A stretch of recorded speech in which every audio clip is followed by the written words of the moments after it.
Now it's my pleasure to introduce Ken Murczek, who will be speaking to us on stress prevention and intervention in the workplace.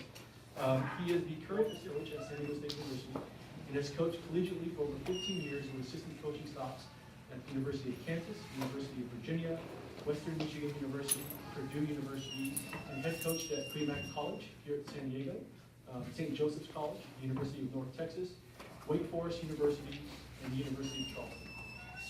Ken played men's volleyball here at San Diego State back in the 90s when they had a varsity program, and after graduation he went to the University of Arizona and won back-to-back club national championships. He then played 4 seasons professionally overseas in Switzerland, Germany, France, and Indonesia. Murczek obtained an exercise and nutritional science degree from SDSU, a master's degree in education from the University of Arizona, and an Indiana State teaching credential in science and physical education, a master's degree in sports management from Western Michigan University, and is currently working on his dissertation for completion of his doctorate degree from the University of North Carolina, Greensboro. Ken's professional experience has led him to furthering his education and learning more about stress along with varying methods to combat it. Ladies and gentlemen, Ken Murczek.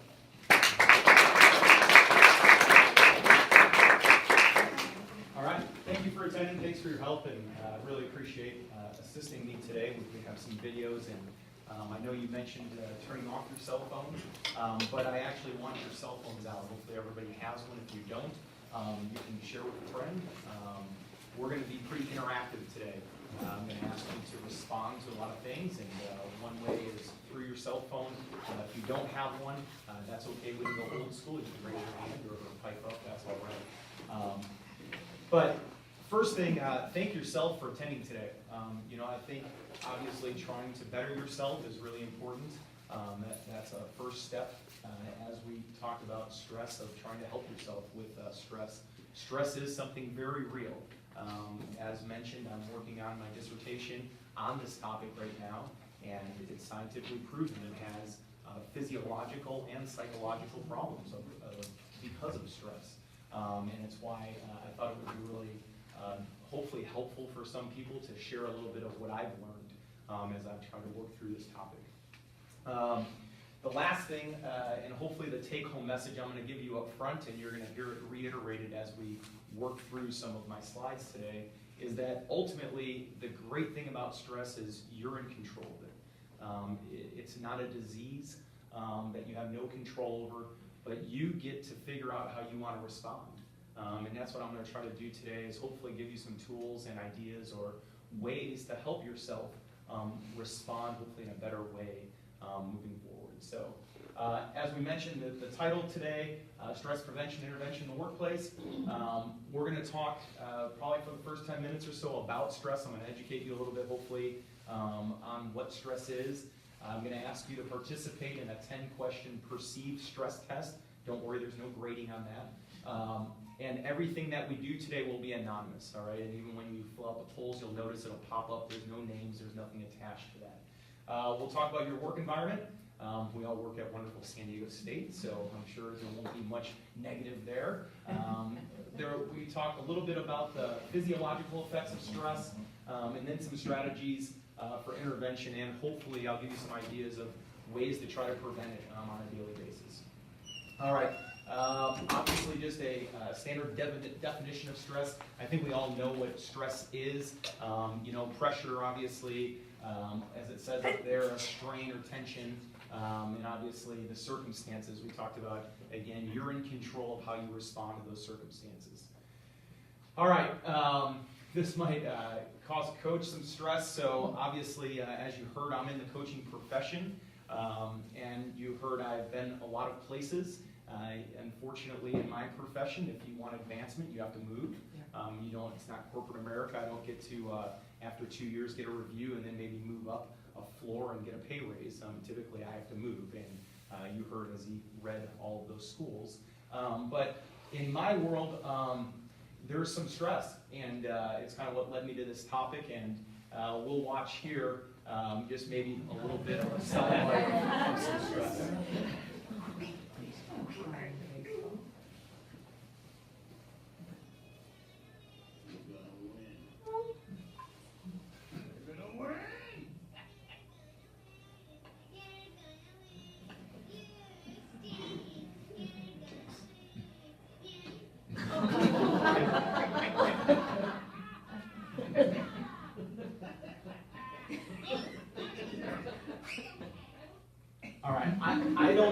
advocate, okay, nor do I do that in my daily coaching.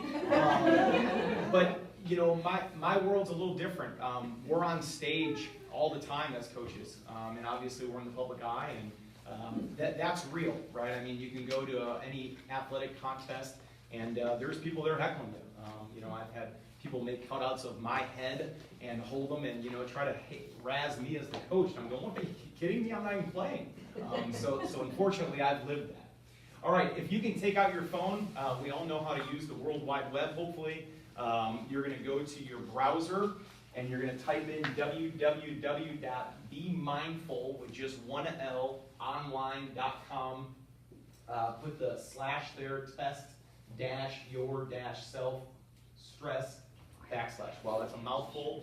If you just go to the website, you can get it that way. You can just hit the little hamburger on the right-hand side. It'll say free stress test, and you'll be able to access it that way also. I just thought it might be a little easier for you to go right to it. It's 10 questions. Once you get there, fill it out. It's going to spit back a result to you afterwards, and then we're going to discuss that. I also thought this might be something good for you to bookmark maybe on your phone, so you can monitor your stress possibly. Okay, my cell phone's causing me stress. Well, then you can just throw it in the garbage and not ever have to deal with it. That's Done that before.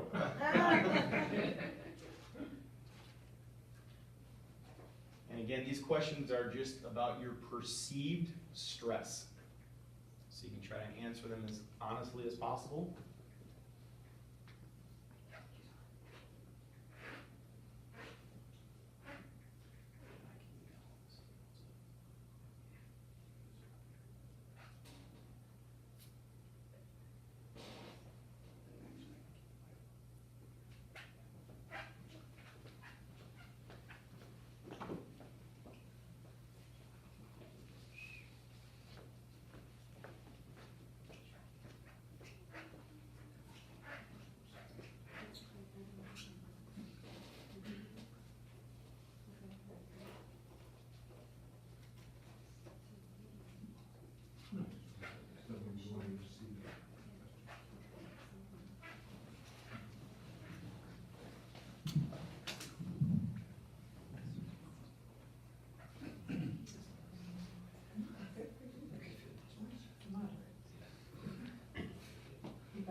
Okay, so once you get your score, move over to your text messaging. If you have an Android device, it might threaten you that it'll charge you. I don't believe it does. If it does, you can send me the bill. If you have an Apple, it doesn't tell you it's going to charge you because I don't believe, from what I understand, it does. That's everything I've read. But go to your text message. You're going to, at the top of your text message, you're going to type in this number, 37607. So that would be kind of the phone number that you're texting it to. And then in the body, like you're going to say something, you're going to type my name in there, Ken Murczek, KenMurczek 273. If you've never done this before, get ready to be amazed, okay? Because this is a pretty savvy little thing. I had no idea it was this easy to do. I was shocked that it could do this. And then just take your score and just text that letter in there. If you have data, you can still do it. You know what I mean? So if you just go to your normal text messages, if you have it working, feel free to help a neighbor. Awesome. Again, it'll be anonymous. We don't know who's putting what up. And then you'll just type in A, B, or C in relation to what your score was. Oh, so I'm supposed to text. I'm not receiving a text. And once it pops up, it'll tell you that you've joined us, and then you can just type in your letter. Do you send first the you send it first and then? Yep. Or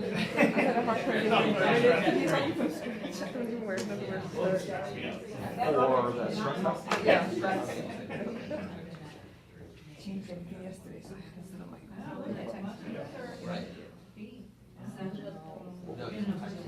What was the website? Be mindful. Oh, okay. It won't go back there.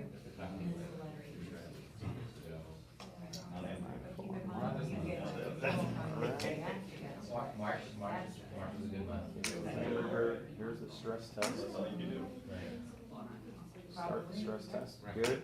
And then I'm gonna get you back to where text messaging is. So you can email this to. Oh, he's not stressed at all. He's going. 376. He's wearing that. Man, look at that. Ooh, wow. We're all pretty modern types of dancers here. So it would be the 14th, 26th. Wow. So then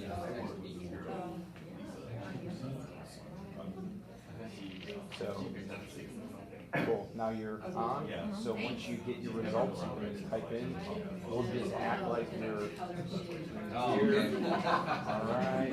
Yeah. Cool. And then you can go back and do the test. Okay. It should be on this other screen. However you get to it.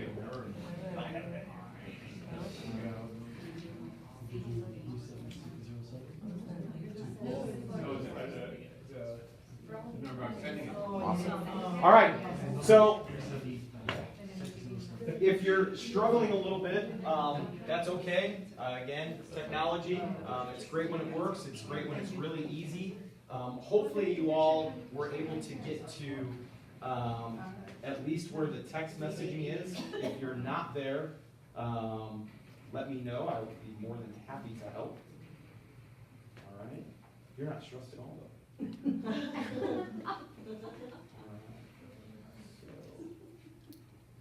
you can figure this out.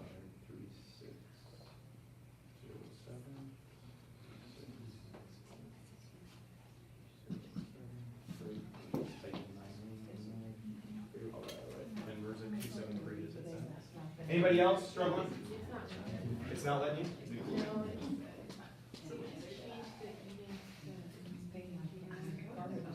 Oh, the Wi-Fi? Okay. Then just go ahead and go into your text message, so at least you can participate on the other things. So that's the only thing you're going to need any internet for. Everything else will be through your text message on these polls. All right. So obviously, as you can see, 77% is moderately considered stress. That's great, because that's why we're sitting here. All right. Wonderful. Wonderful. Okay. So moving on here. Yep, that's awesome. We'll get it set up for the next one that we'll do. Fire back to our PowerPoint. Awesome. Good. Okay, we did that. Your work environment. All right. This is really important. And obviously, some of us may work in a place that is extremely positive. You come in every day, you really look forward to it. I know I'm one of the 1%ers in the world that probably wakes up every day and loves to go to work. I got to find something that I'm passionate about. That's not everybody's path. Not everybody's that lucky. A lot of people use work as a means to an end. You have to do it because you have a car payment, a mortgage, you have a child you have to support, and you have to do it. And I'll talk later about getting to do something versus having to. If you can reframe that in your mind, that helps a lot. But as I mentioned, hopefully you're in a positive environment. If you're not, and you're in a negative environment, as we all know, that can be toxic, right? And a lot of times, unfortunately, you take that negativity from work home with you, and then it's just a reoccurring cycle. You go back, you don't want to look forward going to work the next day. You get there, the same thing happens, it's negative, and you just kind of, it's Groundhog Day all over again. Some of us may work in a team. I know for me, I'm an assistant coach. I report to the head coach. There's another assistant coach. There's a volunteer assistant coach. There's a director of operation. We'll have 22 girls on the team next year. We'll have a manager. We'll have a practice player. So there's a lot of people that I have to interact with daily. And it's probably pretty similar for you. A lot of us probably aren't in this situation where we get to hide in a cubicle all day, or even possibly work from home. You know, we probably have a lot of friends that get to do that where they can be pretty isolated, and they kind of don't have to deal with anybody. The most important part, though, is down here. You have to understand that you can control how you're going to respond. And again, you, the person sitting next to you, you can't control what they're going to do or how they're going to treat you or what they're going to say. But at the end of the day, you can take that in, and you can either let it drive you crazy, or you can figure out a way to just take maybe a deep breath and just rub it off your shoulders and just move on to the next thing. And again, that is, I think, as far as a take-home message, something that hopefully when you leave here today, you understand that you are in control of how you respond. All right, coaching and responding to stress. So I'm going to show you a clip here of a coach that they responded to their environment. You'll see how it went. And then they decided, you know what, that response didn't probably work that well. I better try maybe a different route to get a different result. So let's go ahead and cue this up here. And I apologize for the language. I couldn't bleep it out. I tried. Which team do you play for? Well, I'm a peach. Well, I was just wondering, because I couldn't figure out why you would throw home when we've got a 2-run lead. You let the tying run get on second, and we lost the lead because of you. Now you start using your head. That's that left that's 3 feet above your ass.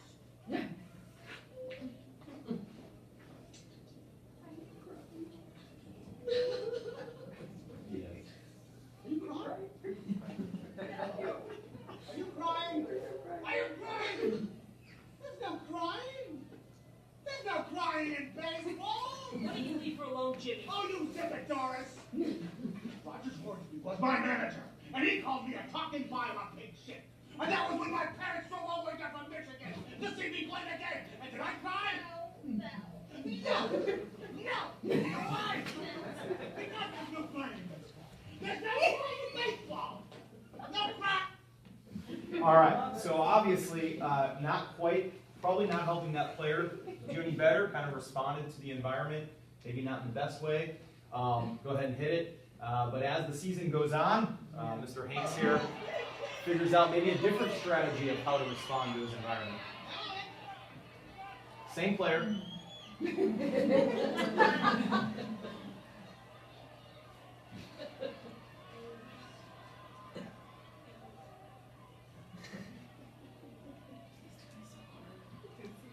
Still missing. Next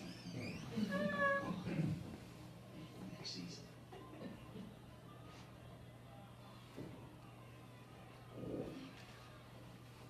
All right, thank you. Dealing with this stress rather well. A physiological response to his stress. Getting the chills, maybe, the hives. All right. So, yeah, I'm lucky on the demographic of age in here that we all know League of Their Own. I was a little nervous of. I'm glad we're aware of that. So I want to try to have us just work through it again. This will be anonymous, and you can fire over to the poll. You can just clip it in off of your phone. Just type in, and it'll fire up here. What creates the stress at your work? So just you can fire that in just like you did. You should already be logged in, which will be great. And again, it's anonymous. Just fire away. Let's kind of get maybe a quick conversation going here of what creates your stress at work. Just text it. You can just text it in. Yep. Well, once you're already logged in there, and they should start populating. Oh. Just type, yep. As long as you're on that text message, you just type it in. And if anybody hits send yet, let me know.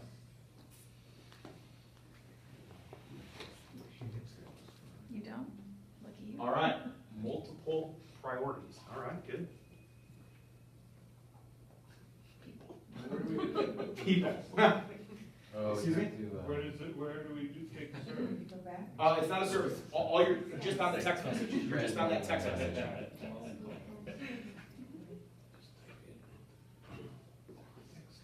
So you just text in your response.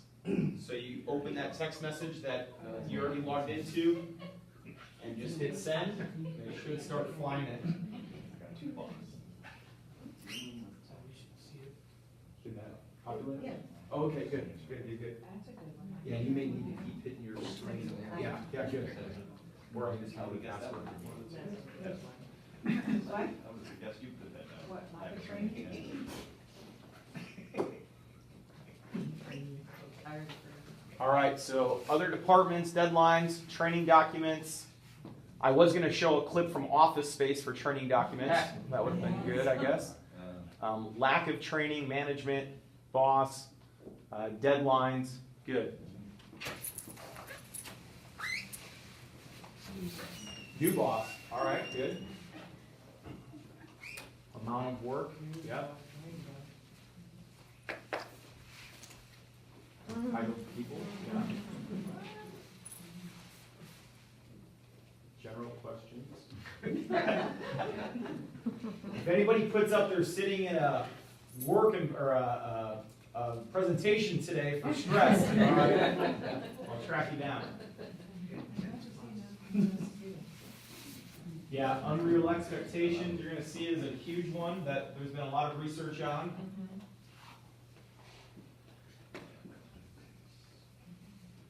There you go. Yeah. Good. And one that I haven't seen, deadline. Yep. There's a ton of stuff on deadlines back there.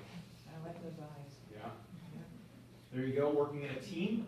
That's always good. You heard it today from the president about TEAN and what that means. Okay, good. Go ahead and let's fire over to the clips or to the. Yeah, you're okay. You're okay. Either way. Awesome. Good. And we've got some research here, and we'll just talk briefly about some of the 10 that had come up. And obviously, many of these you brought up. Unrealistic workload, the environment, communication. Nobody brought up a balance between work and life, which obviously there's a lot of studies done on that. Job security there is an unbelievable amount of data on that. People don't feel like going into the next week, possibly if they're going to be still employed. You mentioned lack of organization, expectation is to be perfect. A ton of research on that. I need this job done right. I've heard that. Not appreciated. Random interruptions, you all mentioned that. And that last one, obviously, is something that I mentioned, lack of control. And that's really important, but obviously you get to figure out how you want to respond to that. So, moving along here, having a little stress. This is okay. It's okay to have some stress.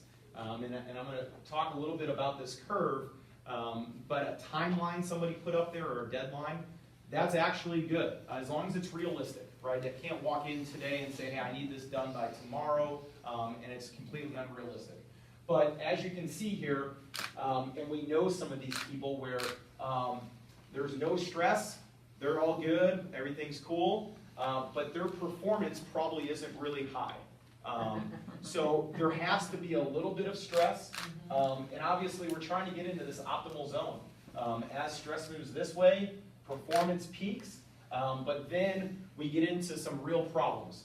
And this is another part of my dissertation. What I'm trying to look at is where people are grinding themselves into the ground and they are stressed over a long period of time and they get exhausted. That's kind of the next phase as is shown up there. And then after exhaustion, you're burnt out. And then obviously you're completely worthless.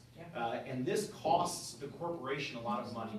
And this is something where even in higher ed, there is an unbelievable amount of studies going on currently of the work week, and I don't know how much of us are versed of what's happening around the world, but our friends in Europe continue to lower the work week and increase pay, and again try to make it more about the people and I won't get into political views, that's never a good thing, but there are just some different philosophies, okay, and how to get maybe more production in less time, all right? Okay, this is proven. They have done a ton of studies on basketball coaches where they'll hook them up with heart rate monitors and some different things. I'm going to show you a clip here. But your body does physiologically respond to stress, all right? And I'll show you here how that happens. And as I mentioned at the onset, it also mentally, right, psychologically, you respond to stress. There's a lot of different buzzwords out there that I could throw out that I'm not going to get into. I'm going to focus on the physiological response. We're going to do a little experiment in here, all right? So hopefully you know what your pulse is, all right, or your resting heart rate, and there's a couple areas to get that. You can go right along your thumb here. You can go up here off your carotid artery, I believe. You can find your Adam's apple and just move to the right. You might even have a little band on or a watch that'll tell you what it is. But if you can try to find your pulse, we're going to do a little experiment here. So hopefully you feel it beating, okay, because that means you're alive.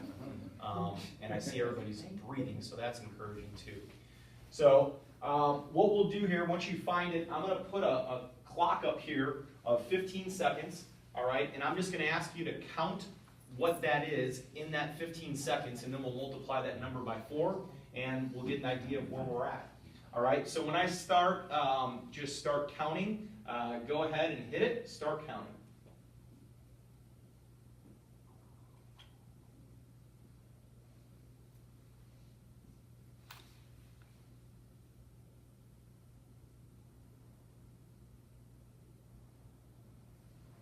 Awesome.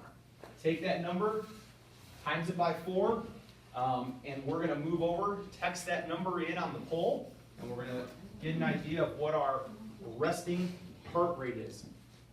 I think we're all old enough in here. We all know how to do long math. We're not dependent on that phone.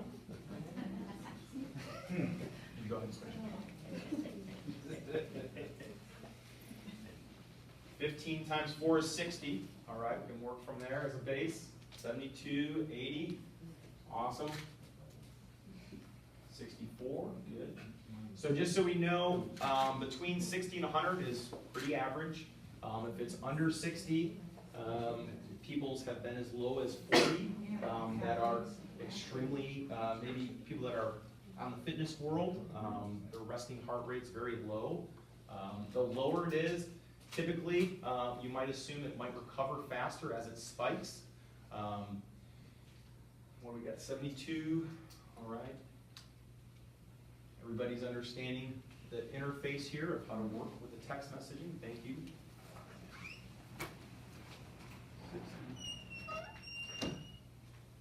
76. All right. Well, I don't have to call an ambulance. Nobody's resting heart rate is 120, which is great. And just in case you're not having, or you don't have a physiology background, typically you would take the number 220 and minus your age, and that would give you a number. So let's just use big numbers. The gentleman we're going to see in the video would be 220 minus 60. Youngest person in here might be in the back. Maybe not.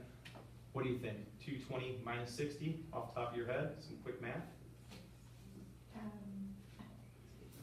160. 160 is the correct answer. All right, good. Yes, phone a friend. I like it. You used longhand though behind your head. Don't worry. So the gentleman in the video's max heart rate would be 160 of what he can get to, right? And we're going to see where he's at. And again, if you're into athletics or training, they talk about running a marathon and you're at 70% of your max heart rate when people are running a marathon or higher. You know, and what the effects, long-term effects of working in that zone are. So we'll take a look. Let's fire back over to the PowerPoint and get that next one set up. Cool. And some of you might know or have some idea here of the person that we're going to watch. We mentioned this already. Basketball season, March Madness is here in case you're not aware. The women won last night, UConn by 29 points, I believe. I don't know how they continue to be competing in the same division as everybody else and beating teams by 30 points every night. It's absolutely fascinating to me, since I'm in the world of athletics, that there's not more parity. But this gentleman is Tom Izzo, head coach at Michigan State for the men. And this is pretty fascinating stuff that they did with him, and that he was open enough to do this. So go ahead and fire this out. Let's see what they got. At the start, Coach Izzo seems pretty calm, breathing easy, 14 breaths per minute, heart rate 68 beats per minute. But as things get going, nerves kick in. His heart rate rises even from just hearing his own name being announced. When the opposing team scores the first basket, his heart immediately starts racing. If you suddenly jerk your heart rate up, things can happen like irregular heartbeats that become permanent. They can be dangerous because they can cause strokes, they make you faint. Went up to 122 on the second basket. Coach Izzo's team is losing big time, and it's having an impact on his body. There's definitely a correlation between the number of points they're down and his heart rate. His core body temperature has actually gone up. It's approaching 100. So as this goes on, I don't want to take a ton of time showing this because it's like an 8-minute segment. But his core temperature actually gets over 100. And this gets obviously into the red. And you know, they did it, he was 60, I believe, at the time. So 220 minus 60 is 180 from max. And as they interview him, you know, afterwards, he goes, do you have any idea, you know, what your body, how it's responding while you're coaching? And he, you know, he's got an idea because he's on news every night and he sees himself, you know, he's pretty animated if you haven't ever seen him. He's pounding the tables and, you know, he's doing all kinds of crazy moves.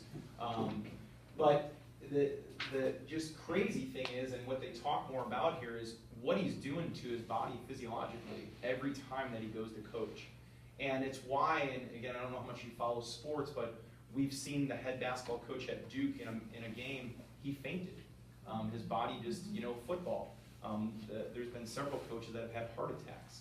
And that's kind of what spurred my interest, because I do this for a living, and you know, my idea about stress, I mean, it's a real thing, it's important. And I thought this was great that he had signed up to do this, and it was really fascinating on the front end of this. You know, he swallows something so they can get his core temperature. They've got a heart rate monitor on him. And then they've got a thing strapped on his wrist for his breathing, and it was pretty neat thing. In case you ever see that sports science on ESPN, that's where that was from. All right, so I want to do a little experiment in here. I want you to really think about something that really gets you fired up, that would stress you out.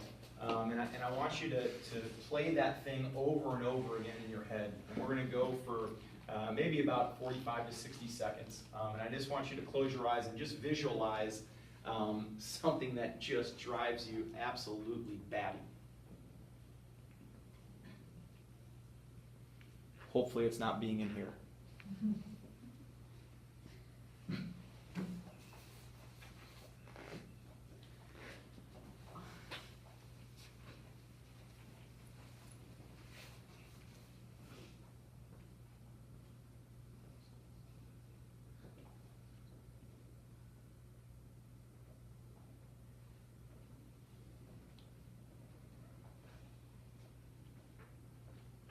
All right, stop grinding on that thing. So what we could do is we could check your heart rate, and we've all heard of hopefully the fight or flight response that happens with your body when you're under stress. And that's something real. Your heart rate would increase. And you know, I kind of feel like after you're grinding, you might feel a little anxious right now, even though it didn't really happen, that you were thinking about it, right? The mind's a pretty powerful thing. So I'd like to then introduce just a quick stress reduction exercise. And this is something that you can do at your desk. This is something I've done at my desk. This is something I do at my desk.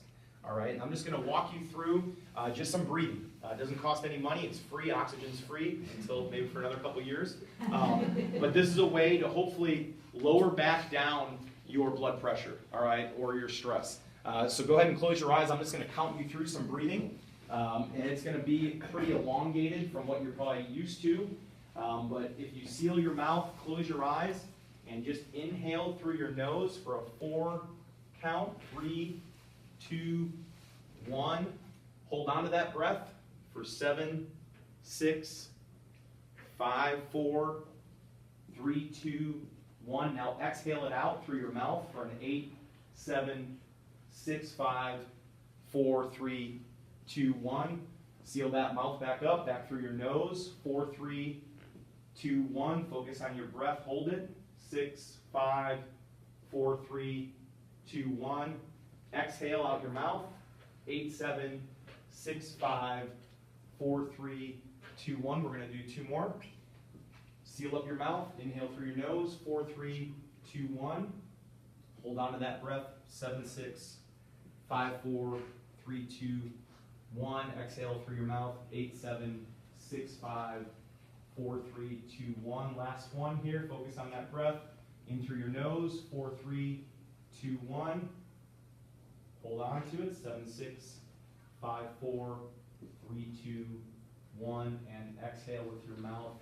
8, 7, 6, 5, 4, 3, 2, 1. All right, and I bet if we were to check what your heart rate is, it would have decreased. I think that would obviously have happened. It's something that I think you can easily do when something happens in the office and you get that task put on your desk with an unrealistic timeline, or as somebody mentioned, maybe you get interrupted.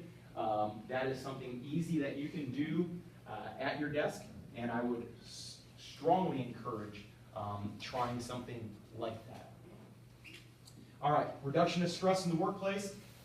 Let's go ahead over to the poll. If you can just type in something that you currently do to try to help yourself at work to reduce your stress. So what is something that you currently do to reduce your stress at work?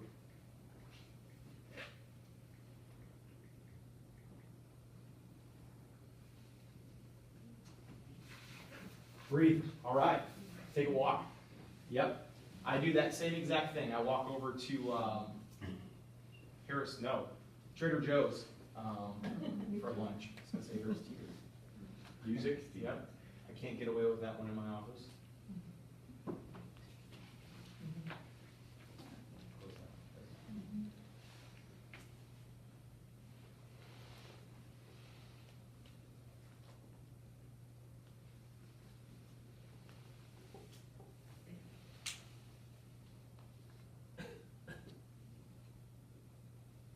Yep, and that is something, and having a snack, either good or bad for you, is something that has been researched and proven to absolutely help you, because it focuses your energy on something else. That is absolutely right.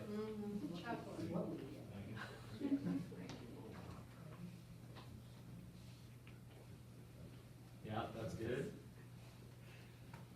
I unfortunately have to eat at my desk a lot of days, so I understand that.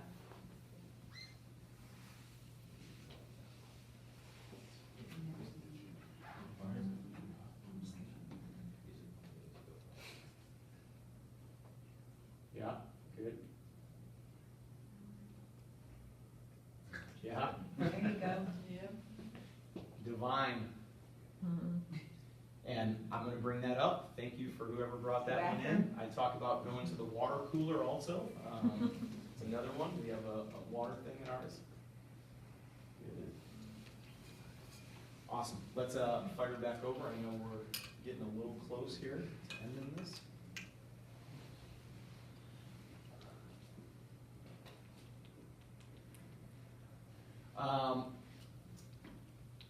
You mentioned some of these.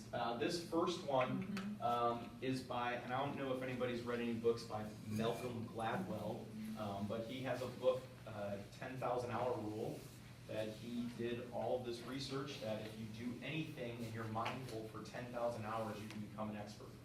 So he tried to, he took a chess player, he took all kinds of different sports or violinists, and as long as they put in 10,000 hours, they were able to get to a level of being a professional. So trying to prove that it's not genetically inherent for people. Breaking up your day, we talked about that. Restroom, yep, breathing, you guys hammered a bunch of these.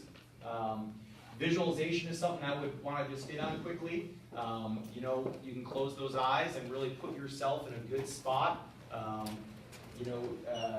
One thing that I like here is maybe having a picture or a screensaver of somewhere where you want to be, so you can close your eyes.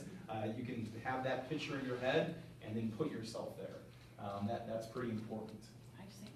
Prevention of stress, I would just try to give you some advice. The more that you can figure out what you enjoy, the better you're going to be. And let me give you an example. I've tried to meditate, all right? It's not for me. My meditation, I'm rather served going down to South Mission Beach at 6:15 in the morning, which I do, and playing volleyball for an hour and a half. That's much more beneficial than me trying to focus on my breathing and put myself in a calm state. So you've got to figure out what works for you, all right? I will say, if you can get into a habit in the morning of trying to figure out what you have that day and pointing out areas where you think might be stressful. For example, I have this presentation at 10:10 today. There's an opportunity that everybody's asleep or playing video games in here that I'm going to be stressed out that no one's paying attention. How am I going to respond to that? All right, and I already have a plan. Right, I'm just going to leave and go hang out the dog or something. Okay, no, but you can already set yourself up. And if you have that at 10 o'clock, at 12 o'clock, you already know, hey, I'm looking forward to going for that walk. A lot of you mentioned that you're going for a walk. So, having your plan for the day, I think, can be very preventative. This is something that I don't know if we all know is here on campus. That website you can go to.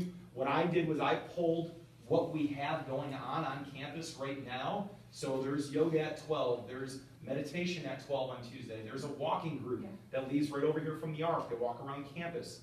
So again, there's things that the university is doing because in my opinion, they realize stress is real and we have to do something about it, which is great. They're already being proactive with this.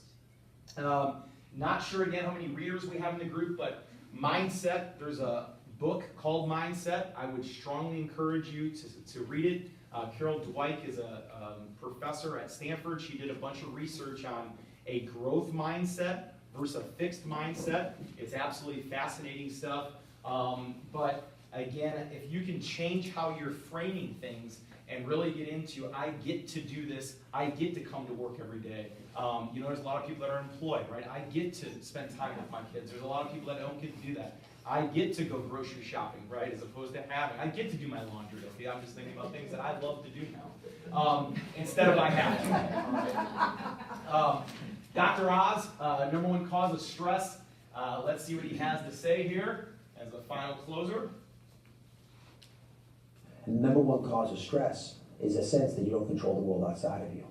Yeah, and again, we get to figure out how we respond to that, okay? Only person, dead person, obviously none of us want to be there. A couple thanks to a lot of the people I got information from for this. And is there any questions that I could answer by any chance? Holy cow. Are we still breathing? We need to take our pulse. All right. First off, thanks a ton for your time and energy today and participating. It goes much smoother when you participate. So thank you very much. And I hope you have a great day and have a wonderful spring break. I never thought I'd be in a suit other than a bathing suit.